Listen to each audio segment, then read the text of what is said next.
I got so much motherfucking design on right now.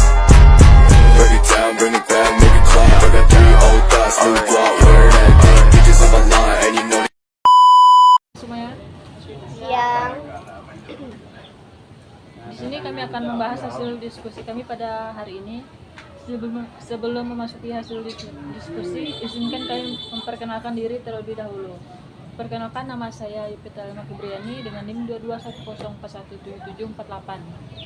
Perkenalkan, nama saya Wilhelmina Desisa Wiwit, NIM 2210417721.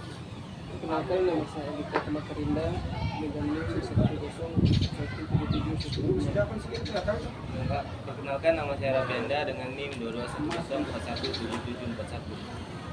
Perkenalkan, nama saya Raffi Nusinaka dengan NIM 2210417718. Perkenalkan, nama saya Mulyanti Saputri Dewi dengan NIM 2210417735. Oke, langsung saja kita masuk ke hasil diskusi. Yang pertama itu pengadaan. Pengadaan adalah metode untuk menemukan dan menyetujui syarat-syarat serta membeli barang, jasa atau pekerjaan lainnya dari sumber eksternal. Seringkali dilakukan dengan menggunakan proses tender atau lelang. Manajemen pengadaan adalah bagian dari manajemen rantai supply chain management yang secara sistematis dan sistematik memperoleh barang dan jasa mulai dari perencanaan, proses, pelaksanaan, dan penerimaan hasil pekerjaan. Berdasarkan prinsip, tujuan, dan ketentuan untuk memenuhi kebutuhan pelanggan dari pemakai. Manajemen pengadaan adalah suatu proses yang menjamin tersedianya barang maupun jasa dari luar yang dibutuhkan oleh proyek. Ada 4 jenis pengadaan. Yang pertama itu pengadaan barang atau bahan baku, bahan setengah jadi, dan barang jadi. Yang kedua pengadaan pekerjaan konstruksi. Ketiga pengadaan jasa konsultasi. Yang keempat pengadaan jasa lainnya. Ada contoh, yang pertama mengambil contoh Indomaret. Yang pertama, Indomarko memiliki supplier dan mengevaluasi kinerja supplier, melakukan pembelian bahan baku dan komponen, memonitor supplier, membina dan memelihara hubungan dengan supplier. Sebagai contoh, untuk produk-produk pertanian dan peternakan, PT Indomarko Prisma Tama menetapkan standar mutu agar dapat dijual di Indomaret. Salah satu untuk telur ayam kampung, Indomarko menetapkan supplier harus mampu memenuhi 10.000 butir telur setiap minggunya.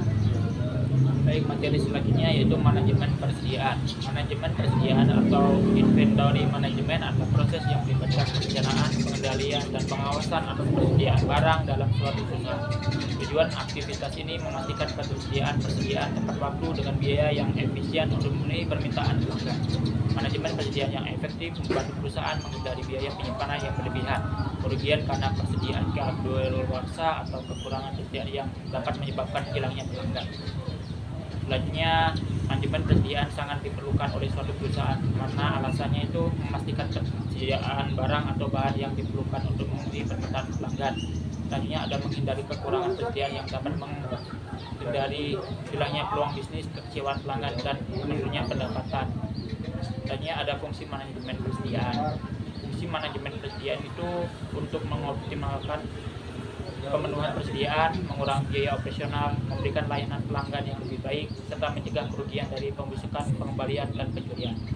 Faktor yang mempengaruhi manajemen persediaan itu ada keuangan, pemasok, lead time, jenis produk, manajemen, serta faktor eksternal.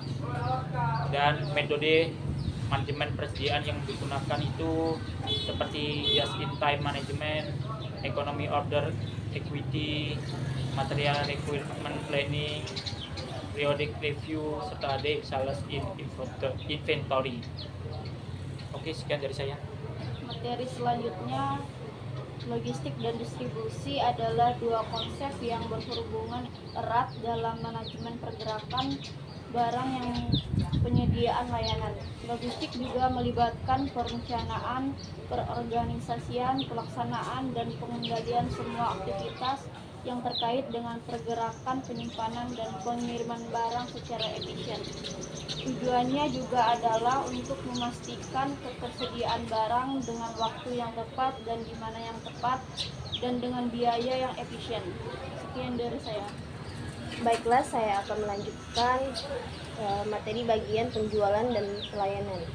di mana penjualan dan pelayanan adalah dua aspek penting dalam bisnis. Penjualan melibatkan proses menjual produk atau layanan kepada pelanggan, sedangkan pelayanan melibatkan memberikan dukungan dan kepuasan pelanggan setelah penjualan dilakukan. Baik, sekian dari saya. Baiklah, saya akan melanjutkan materi tentang definisi analisis data.